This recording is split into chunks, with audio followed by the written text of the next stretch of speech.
I love Tanzania, and I love Mwalimu Nyerere. Worked under him. I had good relationship with John Joseph Pombe Magufuli. Yes.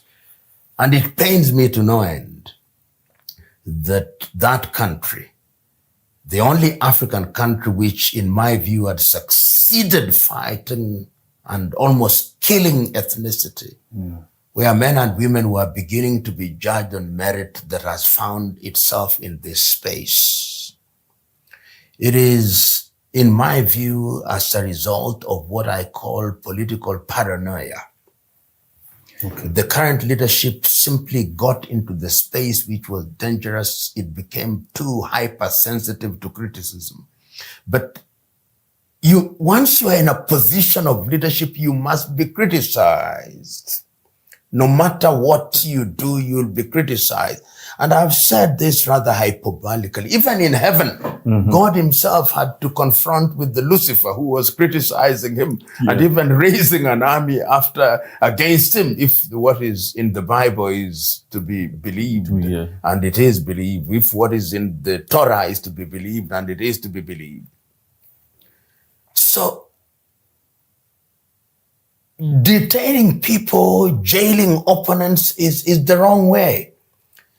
Nyerere himself used to say that democracy, however understood, is a competition of ideas. You put your ideas into the market of political competition, is a buffet of ideas. Then the people will choose. In any event, I still hold the view. Even if elections were held and all these opposition leaders were to be allowed to campaign, CCM would still beat them. Because CCM is rooted in the villages and hamlets of Tanzania. But because you stop them from participating in the electoral process, because their leaders were in jail, now they have the moral high ground. It is unfortunate. And my hope and prayer is that the administration of President Samia Suluhu Hassan will enter into a political rapprochement which will entail welcoming all political leaders to discuss Tanzania. Because Tanzania is no longer the same. After the events of 29th of October, when people spill blood for whatever reason, a country is never the same. And wisdom not only requires and demands that there is a meeting, that Tanzanian political parties and players come and reason together for the sake of Tanzania. It is necessary that it is done, and I hope that it will be done. So I mean, the reports are saying 700 dead, and I mean, it's crazy. Even one life is too many. One life is too many. Yeah. One life is too many because all these could have been prevented. Politics must be a competition of ideas. And sustainable power must spring from the ballot box, not from the barrel of the gun, unless it is absolutely necessary. So it is not easy, perhaps easier said than done, but I hope that reason will prevail. And I hope that people will look at the future of Tanzania, the United Republic of Tanzania, as being more paramount than their short-term political interests. You know, Prof, I always say this, there's no reason whatsoever for a leader to kill people to remain in power. There's no reason. There is no reason. There's no reason, especially when you're using the power to not even do good for the people, to benefit yourself. There's no reason why. And I even last year when we were in the streets, I was like, why are you killing people to remain in power? Let me tell you, protest is the language of the unheard. When you hear people through normal discourse, they'll never protest. When you see people go to the streets in any country, it means that they are unheard. Therefore, they are going the extra mile. Because the natural instinct of all human beings is self-preservation. Yes. When people lose fear and they are prepared to put their lives on the line, you who is in position of leadership must now ask, what am I doing wrong? Not what they are doing wrong. What am I doing wrong? That is the relevant question. And once you ask that question legitimately and you heard them, then it is your duty to engage them and find out what it is that you are doing wrong. But the politics of self-righteousness, the wise say that worse than ignorance is arrogance. And when you listen to many so-called African leaders, they are swimming in the sea of arrogance and drinking the waters of self-righteousness with which they are now drunk. And their desire is to seek power by any means necessary and to preserve it by any means necessary. When that is your mantra, you lead your country through a shortcut to chaos. And for what? For what? To what end? Yeah. But what I see that is very promising is the rise of the youth, especially the Gen Zs. I mean, I'm very proud of my generation because one thing about Gen Z that I can say is that we are fearless. What do you think about the Gen Z uprisings in Morocco, in Madagascar, and now even Tanzanians? I see a lot of youth. What do you think? What do you think? I'm a little bit more measured. I appreciate what is happening. But throughout the ages, every generation, the young of every generation have been the engines of change.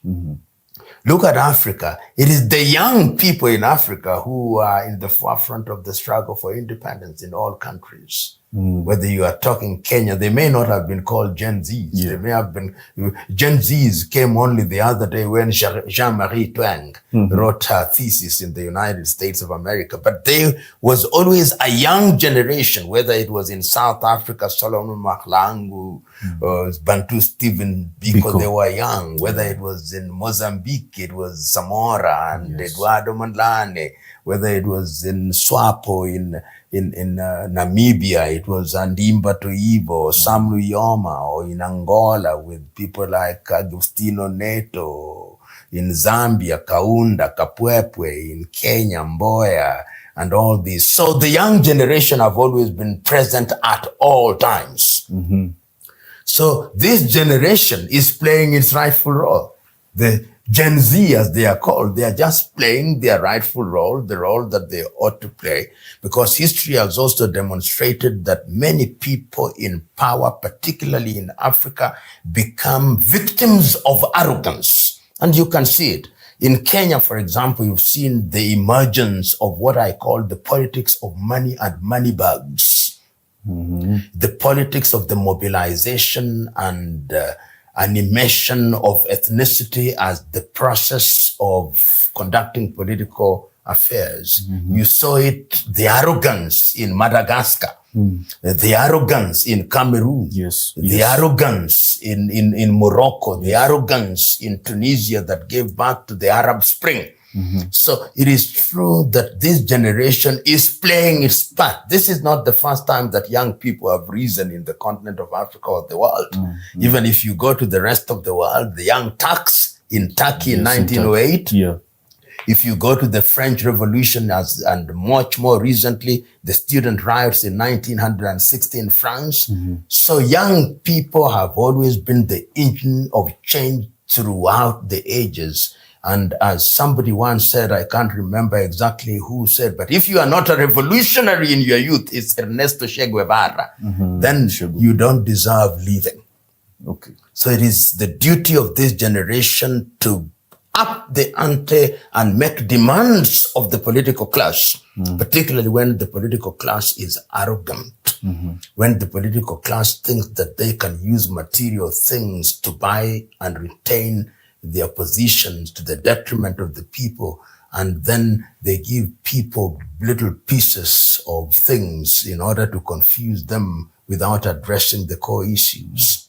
It is the duty of young people to call them out and to do what is done. And in that regard, I must say that the Kenyan young people did a very good thing. They removed the cataracts from the eyes of the politician. And of course, unfortunately, their activities and actions were torpedoed by the political class, who then entered into negotiations and postponed the changes that we truly desired.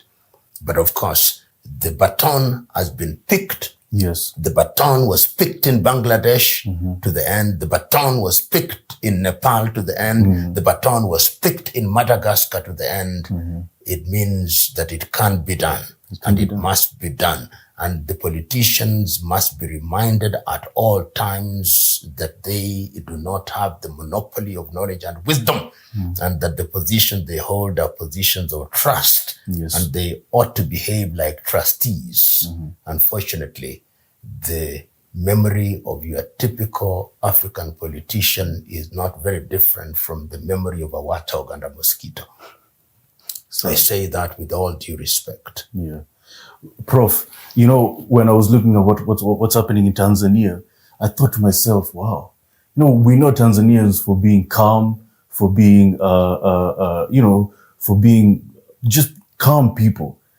I never thought that Tanzanians could turn up like this. And it just goes to show you that if Tanzanians can do it, then I think they've reached the core, and I think they've reached the boiling point of their anger and of their jadedness and of their willingness to change the country. I mean, I'm surprised. Are you? You know,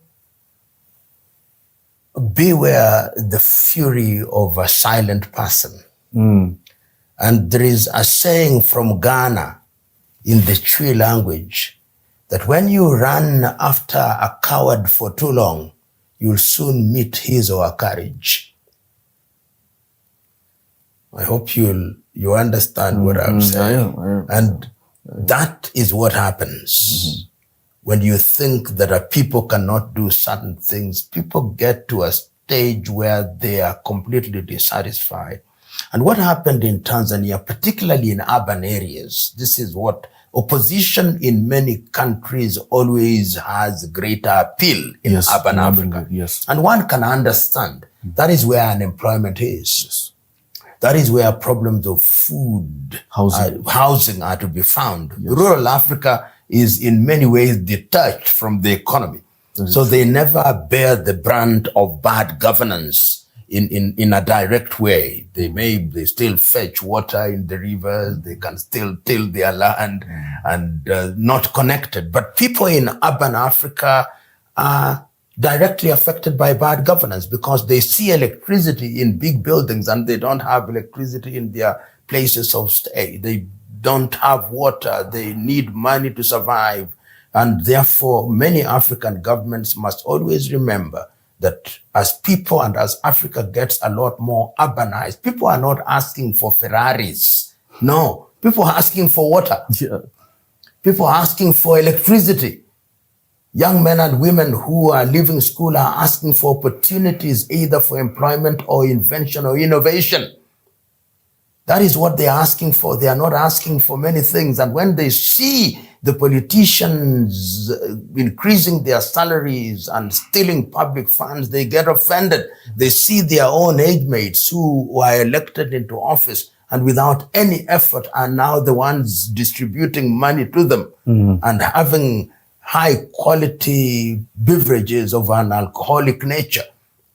Then they get annoyed. Then even if they was cool as cucumber, they lose their calmness. And when that happens, when fear is conquered, oh, there is no limit to what the human being is capable of. Beware the fury of silent people. And I'm sure that the Tanzanian politician will now think very differently.